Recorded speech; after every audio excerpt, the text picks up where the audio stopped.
Irius Bodega er kåret til at være blandt de 10 flotteste vingårde i verden. Desværre er vingården gået konkurs, og vi har opkøbt, hvad det svarer til ca. 10.000 flasker af Irius' topvin, Irius Premium, som jeg står med her.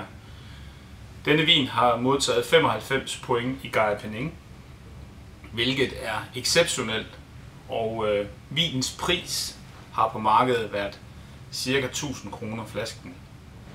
Det er lykkedes os at købe, som sagt, ca. 10.000 flasker, og vi sælger dem en flaske til 199 og 4 flasker for 599, så man har virkelig mulighed for at lave et kongekøb. Vinen har lagt 20 måneder på fade, på franske fade, og vinen har masser af frugt og duft af skovbær. Et fremragende køb. Skål!